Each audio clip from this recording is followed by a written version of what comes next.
Vamos abrir nossas Bíblias na carta de Paulo a Tito, capítulo 3, lendo os versos de 4 a 8.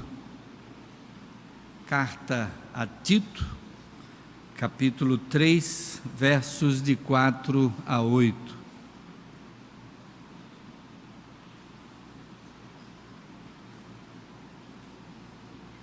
Veja se alguém ao seu lado precisa compartilhar da sua Bíblia na leitura, no acompanhamento desse texto. Tito, capítulo 3, de 4 a 8. E assim lemos: Quando, porém, se manifestou a benignidade de Deus, nosso Salvador, e o seu amor para com todos, não por obras de justiça praticadas por nós, mas segundo a sua misericórdia, Ele nos salvou mediante o lavar regenerador e renovador do Espírito Santo, que Ele derramou sobre nós ricamente por meio de Jesus Cristo, nosso Salvador, a fim de que, justificados por graça, nos tornemos seus herdeiros, segundo a esperança da vida eterna. Fiel é esta palavra, e quero que no tocante a estas coisas faças afirmação confiadamente, para que os que têm crido em Deus sejam solícitos na prática de boas obras. Estas coisas são excelentes e proveitosas aos homens. Vamos orar? Senhor Deus, louvamos o Teu nome, Pai, e agradecemos pelo texto da Tua palavra que agora foi lido. Agradecemos, Pai, por tudo que já falaste ao nosso coração ao longo deste culto e suplicamos que o Teu Espírito dirija a cada um de nós, que possamos estar prontos para ouvir a Tua voz, aplicar o Teu recado na nossa vida. Assim, Senhor, que o Teu Espírito esteja falando a mente e coração de cada um de nós. É o que suplicamos no nome de Jesus. Amém. Amém.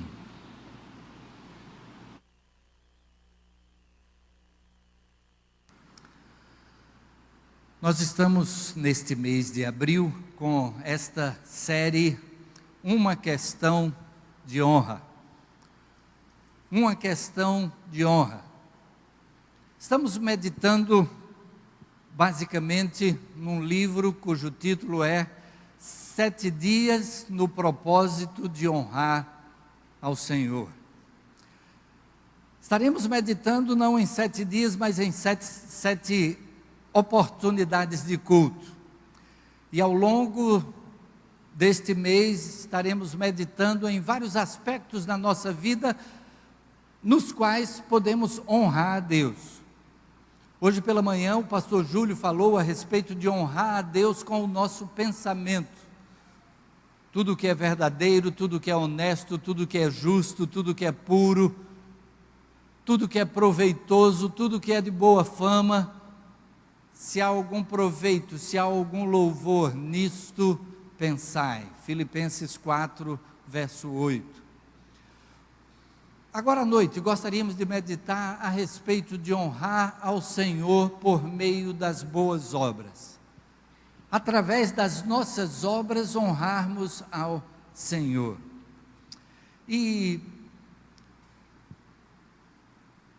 quando a gente fala em boas obras, a gente até às vezes fica um pouco receoso de que as pessoas possam entender que as boas obras seriam para a nossa salvação. Então, em primeiro lugar, de que as boas obras não são para a salvação. A gente tem a afirmação do apóstolo Paulo de que a salvação é pela graça por meio da fé. Ele vai nesse texto de Gálatas capítulo 2, verso 16, dizer: sabendo contudo que o homem não é justificado por obras da lei, e sim mediante a fé em Cristo Jesus, também temos crido em Cristo Jesus para que fôssemos justificados pela fé em Cristo, e não por obras da lei, pois por obras da lei ninguém será justificado. É importante fazermos esse destaque porque As pessoas normalmente acham que para merecer de Deus alguma coisa, para ter de Deus alguma coisa, é necessário fazer por onde, é necessário que a nossa vida esteja construindo o merecimento que nos faça dignos de receber alguma coisa da parte de Deus.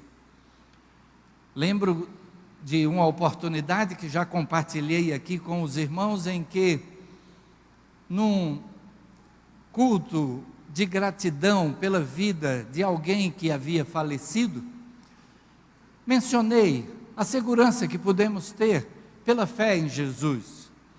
Mencionei que podíamos, por causa dessa fé, ter a certeza de que aquela pessoa agora está no céu.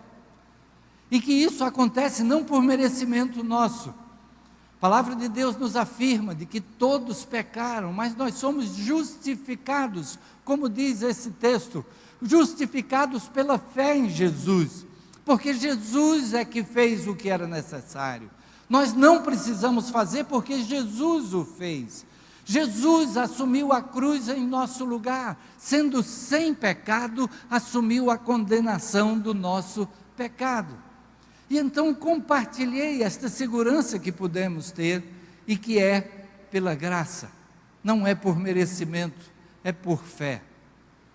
E logo em seguida, após essa palavra, assumiu um líder de outra religião e que já assumiu dizendo assim: não é bem assim não, não é bem assim não.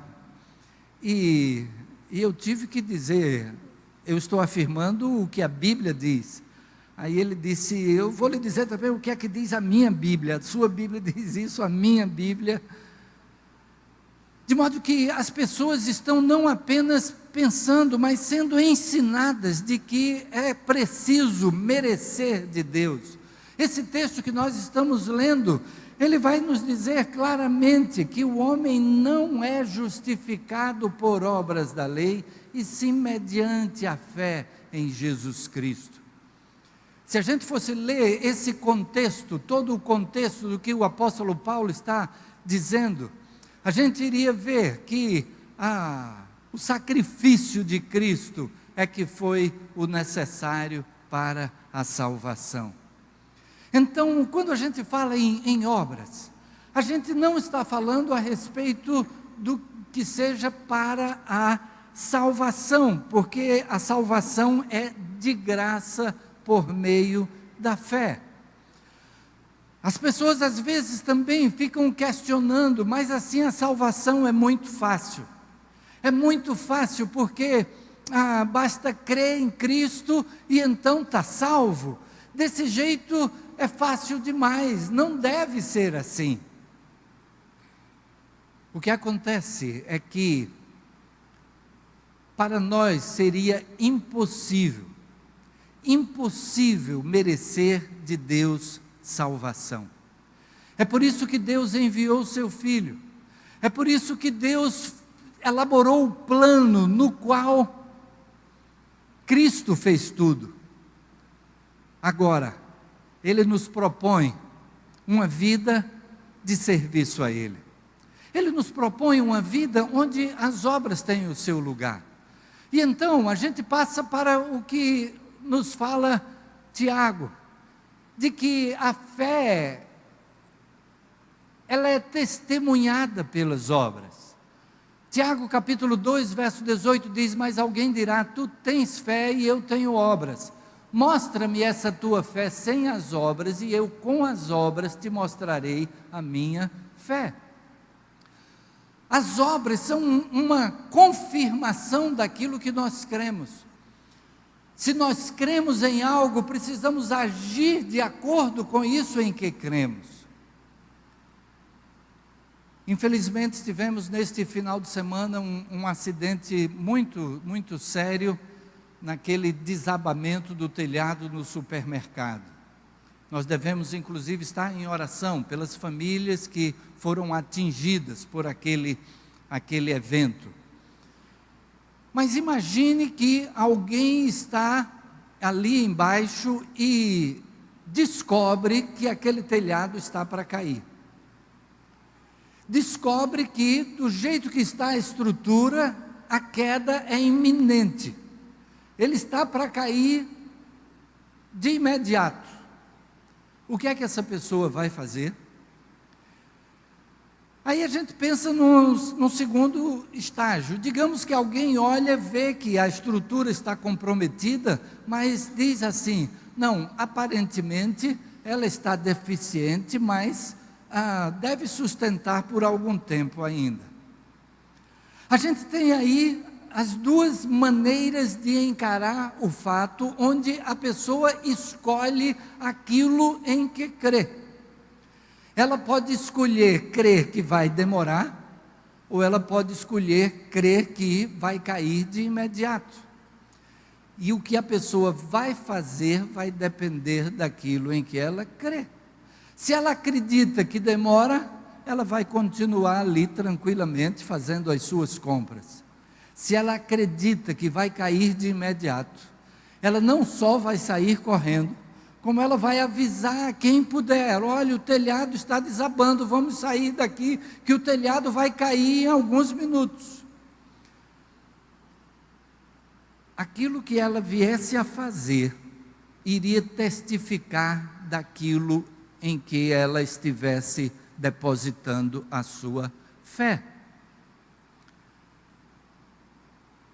Aquilo que nós fazemos deve ser uma consequência da nossa fé. Nós cremos em Cristo como nosso Salvador. Cada um que recebe Jesus como Salvador tem segurança de salvação, segurança de vida eterna. E o que vai fazer a respeito disto? De que forma estará agindo a respeito desta verdade? E nós temos algumas alternativas que se colocam diante de nós. As boas obras são uma parte delas, porque nós vamos ver que as boas obras estão de acordo com o propósito de Deus para nós. Deus nos fez bons. Gênesis capítulo 1, verso 31 nos diz: viu Deus tudo quanto fizera, e eis que era muito bom. E houve tarde e manhã o sexto dia. Deus havia criado toda a natureza e finalmente criou o homem e a mulher, e olhou tudo que tinha feito e viu que era muito bom.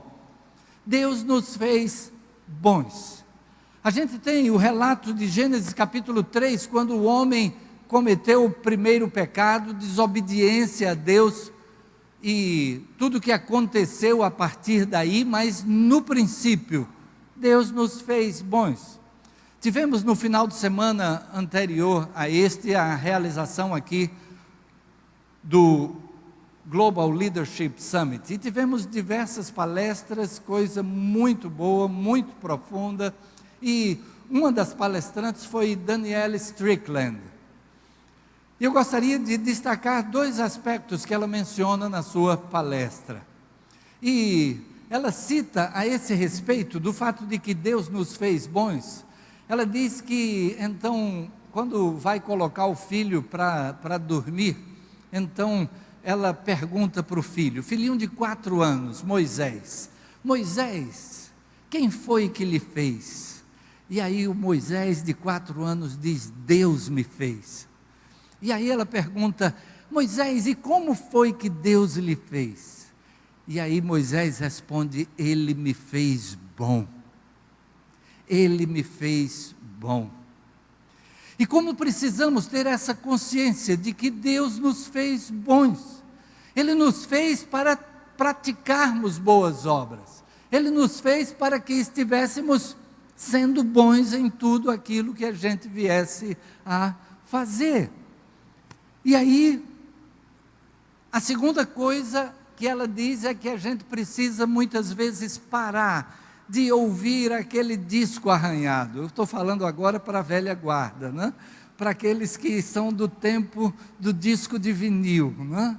E de quando o disco de vinil estava arranhado e que a agulha vinha até certo ponto e saltava e e o disco ficava repetindo, então a mesma coisa, porque a agulha sempre saltava, recuando, e a gente ouvia a mesma coisa novamente.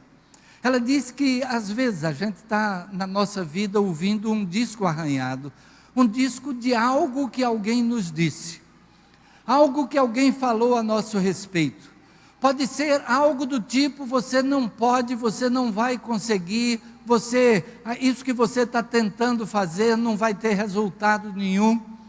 E a gente lembra de que aquela história da menina que está caminhando pela beira da praia e uma tempestade havia trazido para a praia estrelas do mar. E há uma infinidade de estrelas do mar espalhadas ali na areia da praia. E aquela menininha está se abaixando e pega uma estrela e joga para dentro do mar.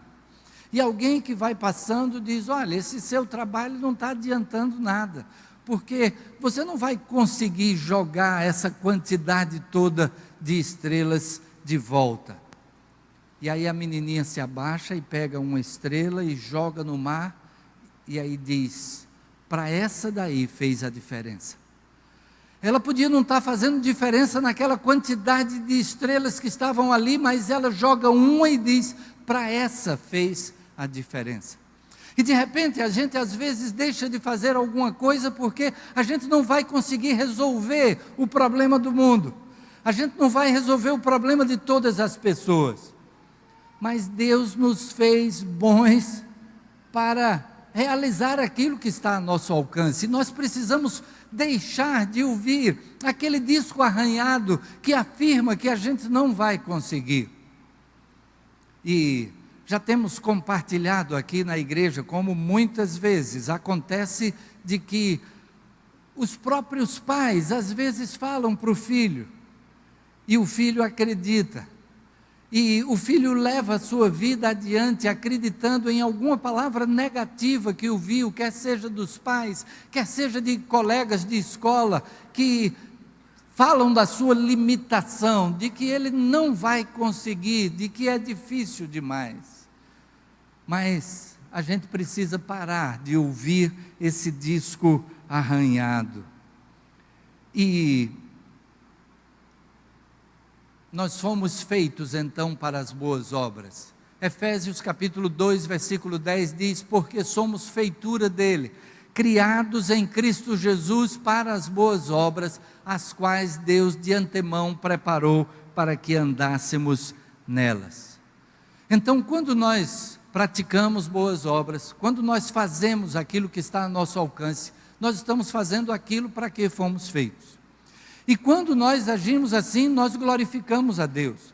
Quando nós agimos assim, nós honramos a Deus. E então, através das nossas atitudes, nós podemos honrar a Deus. A gente se reúne aqui e a gente louva ao Senhor, a gente glorifica ao Senhor, mas fomos criados também para que através das nossas ações estejamos glorificando o nome de Deus.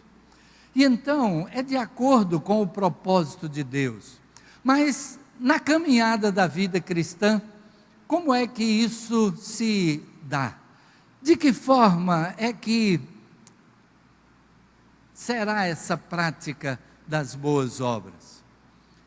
E aí, a palavra de Deus nos recomenda de que devemos aprender a fazer as boas obras. Tito capítulo 3, verso 14, agora quanto aos nossos, que aprendam também a distinguir-se nas boas obras, a favor dos necessitados, para não se tornarem infrutíferos. Aprender, e esse aprender a fazer fazendo, é como quem aprende a andar de bicicleta, não é? Que a gente vai, começa a fazer, e à medida que a gente começa a fazer, é que a gente começa a se desenvolver.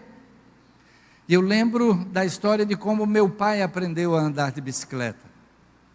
E ele ganhou uma bicicleta, ele ainda pequeno, mas num tempo em que bicicleta a gente não ia trocando à medida que ia crescendo, né? Quando se ganhava uma bicicleta, ficava-se com ela muito tempo. E então ele ainda era pequeno, mas ganhou uma bicicleta grande, porque o pai sabia que aquela bicicleta iria durar até ele crescer.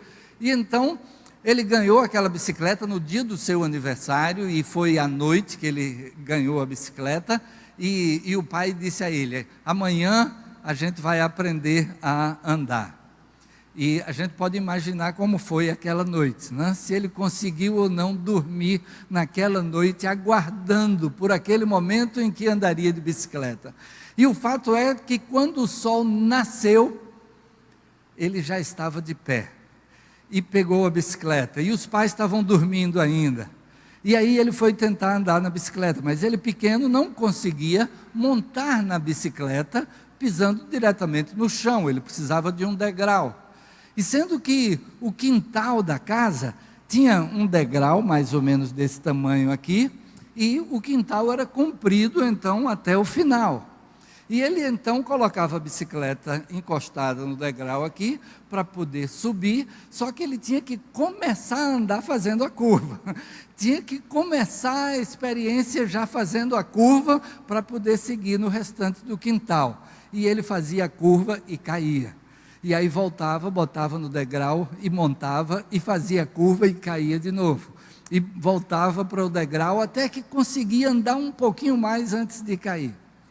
E quando os pais se levantaram, ele estava para lá e para cá, andando ali no quintal, e ia até o final, fazia a curva e vinha e fazia a curva, porque pela persistência em vencer aquilo que pudesse ser uma dificuldade a mais. Já havia a dificuldade de aprender a andar, uma dificuldade a mais era fazer isso começando com uma curva. Mas quando ele conseguia vencer aquela curva, então ele conseguia ir bem mais longe, e conseguiu aprender a andar de bicicleta sozinho, caindo e levantando, mas aprendendo no processo. Muitas vezes aquilo que Deus tem para nós, existe alguma dificuldade envolvida, existe algo que é difícil de transpor, e às vezes pode ser algo cuja complicação é muito séria, mas a gente pode aprender fazendo, a gente pode vencer a dificuldade, colocando em prática aquilo que Deus espera de nós. E então, nessa caminhada da vida cristã, devemos aprender na prática das boas obras. Essa questão de aprendizado se dá até naquilo que a gente come.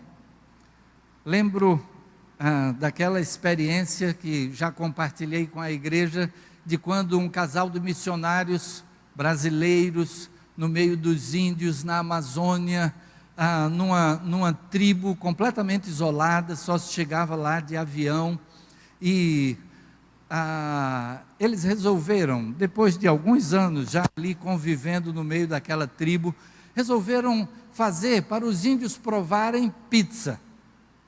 E eles prepararam, então conseguiram levar a massa, o trigo, para fazer a massa e fazer as pizzas e oferecer. E os índios comeram aquela pizza e botaram tudo para fora. No dia seguinte, o cacique foi até o missionário e disse que queria pedir perdão por todos os índios, porque eles ainda não tinham aprendido a gostar daquela comida. E aí a gente fica pensando que em relação à comida é assim mesmo, né? A gente aprende a gostar. Dependendo de onde você nasceu, aquilo que você se acostumou a comer, aí você come e acha que aquela é a melhor comida do mundo. Alguém que nasceu na Bahia vai crescer apreciando a pimenta, o óleo de dendê, e dependendo daquilo que foi a sua formação em casa, você vai achar que aquela comida caseira é a mais gostosa. E por isso, quando a gente fala em comida caseira, as pessoas se lembram logo daquilo que se acostumou a ter. na sua experiência de vida desde a infância. Isso se aplica àquilo que a gente gosta ou não. E de repente essa pode ser uma dificuldade. De repente uma dificuldade que a gente tem para realizar aquilo que Deus tem para nós, pode estar associado ao nosso gosto. Eu não gosto de fazer isso. Eu não me sinto à vontade em fazer isto. Ao mesmo tempo, o coração fica pesado porque você sente que poderia estar fazendo algo naquela direção. Alguém deveria fazer alguma coisa naquela direção. E aí, a dificuldade pode ser simplesmente o fato de que a gente gosta ou deixa de gostar de fazer alguma coisa. E aí a sabedoria daquele cacique foi de dizer: a gente ainda não aprendeu a gostar. Aquilo que Deus tem para nós, a gente deve aprender nessa prática das boas obras. E essas boas obras, elas abrangem o nosso comportamento, a nossa maneira de viver, a nossa maneira de tratar os outros, a maneira como agimos e como reagimos, e tem a ver com a construção de algo de melhor que está a nosso alcance para promover na vida de outras pessoas.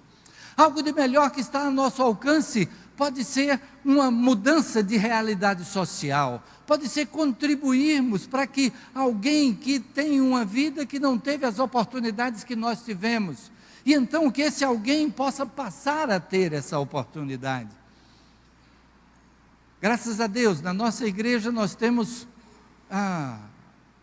através do braço de atuação social da igreja, cursos profissionalizantes, preparando jovens para o mercado de trabalho, preparando mulheres que às vezes já chegaram a uma idade que a gente chama de meia-idade, e sem uma formação profissional, e de repente a gente tem aqui durante a semana um grupo de mulheres que estão estudando para desenvolver uma habilidade profissional e poder levantar assim o seu pão.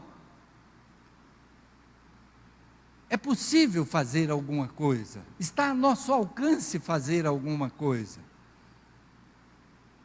E de repente pode haver algo que é possível ser feito e que nós não estamos fazendo ainda, em que a gente possa ter o envolvimento de pessoas que se dedicam então para aprender a fazer essas boas obras. E essas boas obras podem ser também compartilhar aquilo que nós encontramos em Jesus Cristo.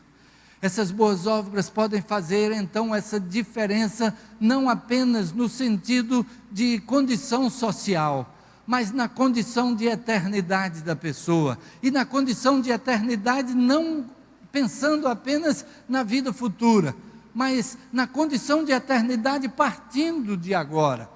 Cada um que recebe a Jesus Cristo encontra uma realização de vida, um significado de vida, enquanto há pessoas que estão batalhando na vida, às vezes sem encontrar essa razão de ser, esse significado.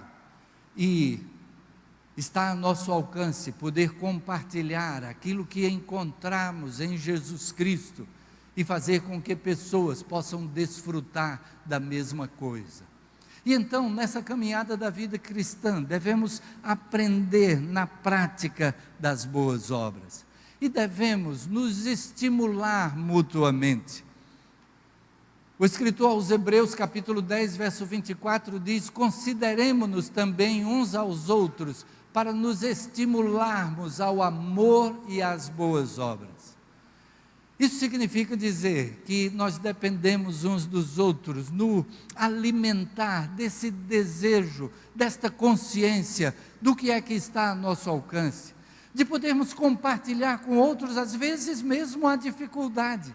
E ao compartilharmos a dificuldade, pode surgir a solução que venha nos fazer superar essa dificuldade. Ao compartilharmos, podemos estar incentivando também o outro que tem um incômodo no coração a respeito de algo que poderia estar sendo feito. E quando a gente compartilha aquilo que é o desejo do nosso coração, incentiva a que o outro também possa estimular esse desejo em si e colocar em prática e começar a fazer algo que está esperando por ser feito há muito tempo. O texto diz então que devemos nos estimular uns aos outros às boas obras.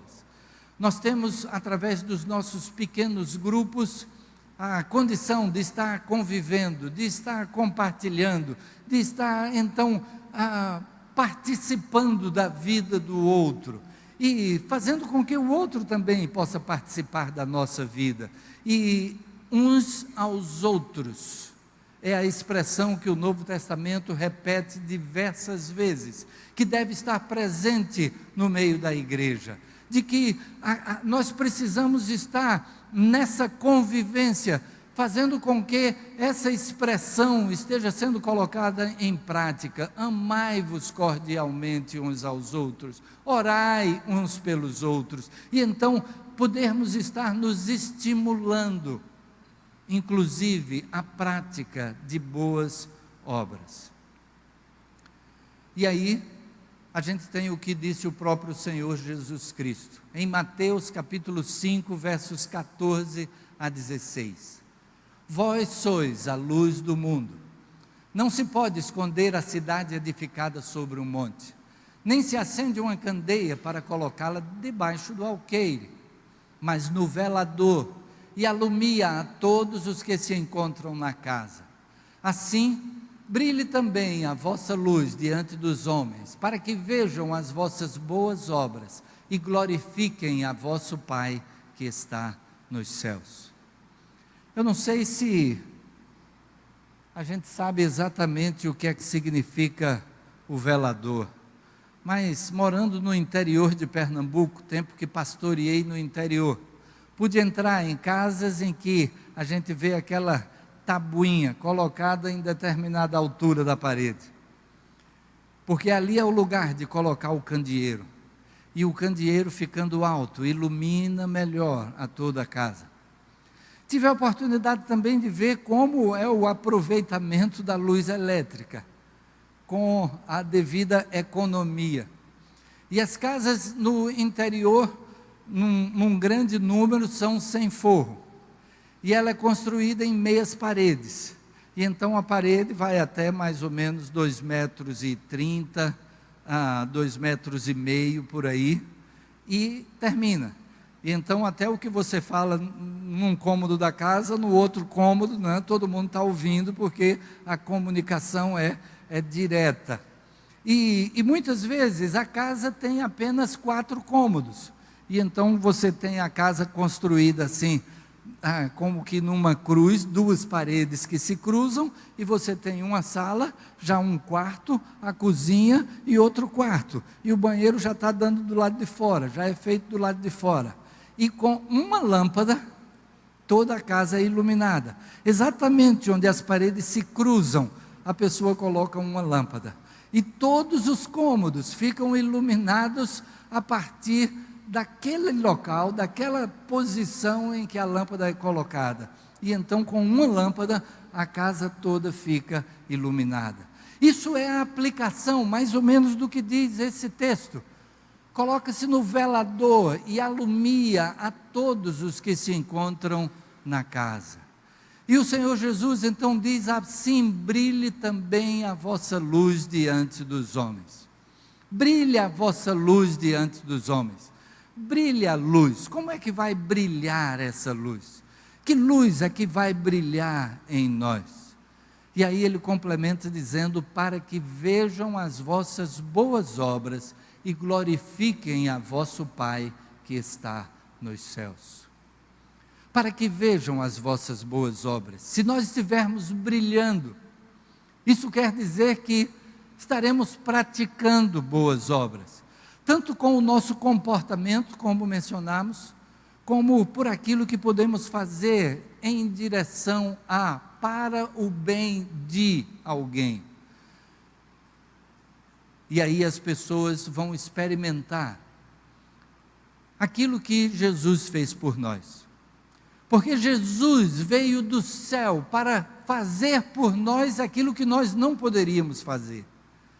Ele veio, ele se fez igual a nós e ele pagou o preço da nossa salvação. Ele foi que veio em nossa direção. E a palavra de Deus diz: nós o amamos porque ele nos amou primeiro. E então, ele foi que veio para o nosso bem. Ele foi que veio para fazer por nós. E então, nós precisamos também da iniciativa de tomar a saída em direção às pessoas. Não simplesmente ficarmos esperando, porque afinal foi isso que o Senhor Jesus disse. Ele não disse na grande comissão, ele não disse, reúnam-se e esperem que as pessoas venham. Ele disse, ide, fazei discípulos de todas as nações. E fazer discípulo significa fazer com que as pessoas possam ver em nós aquilo que Jesus fez, de que nós somos discípulos de Jesus, que nós estamos repetindo o que Jesus fez, e então que as pessoas possam repetir aquilo que nós estamos fazendo também, se tornando assim discípulo de Jesus. Assim brilhe também a vossa luz diante dos homens, para que vejam as vossas boas obras e glorifiquem a vosso Pai que está nos céus. Dessa maneira nós estaremos honrando ao Senhor. Pessoas estarão glorificando a Deus. E através das nossas boas obras, Deus estará recebendo honra e glória. A nossa vida deve servir para honrar e glorificar a Deus. Jesus Cristo fez tanto por nós, que o nosso desejo é que isso seja realidade cada dia mais no nosso dia a dia. E então é necessário que tomemos a iniciativa. Baixe sua cabeça, feche seus olhos.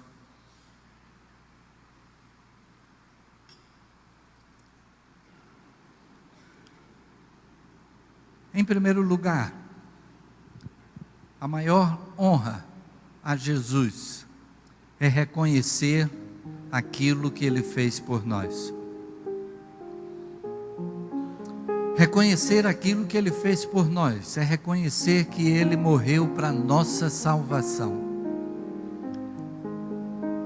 E Ele morreu para nossa salvação, para que todo aquele que nele crê não pereça, mas tenha a vida eterna. Talvez você ainda não tenha esta certeza de vida eterna, esta segurança de estar com Cristo para todos sempre, a partir da vida aqui, e ainda mais, plenamente, quando terminarem os dias aqui e partirmos para a eternidade. Estarmos na presença de Jesus, estarmos na presença do Pai. Se você ainda não entregou a vida nas mãos de Jesus, recebendo-o como Salvador e Senhor, esta é a primeira maneira de honrar e glorificar a Jesus. É poder fazer valer para você a morte de Cristo.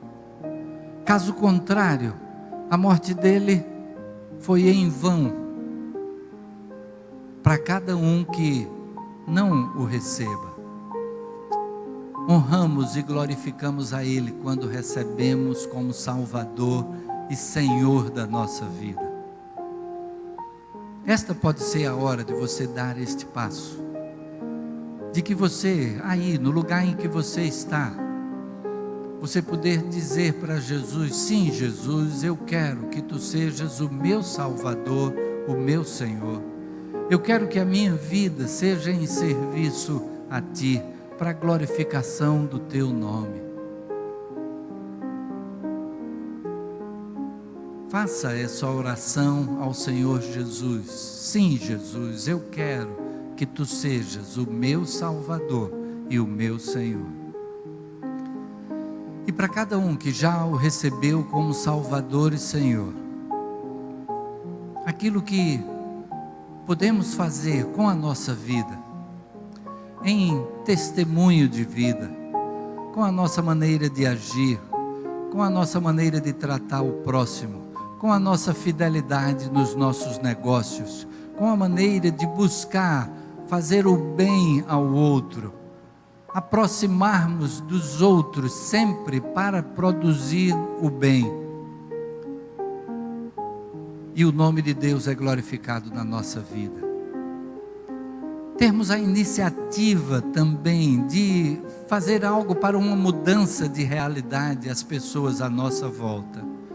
E que nessa mudança de realidade, as pessoas possam aprender também sobre o amor de Deus.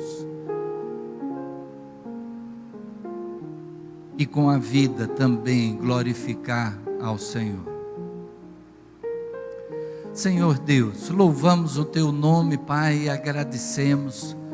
Agradecemos porque o Teu amor nos alcançou.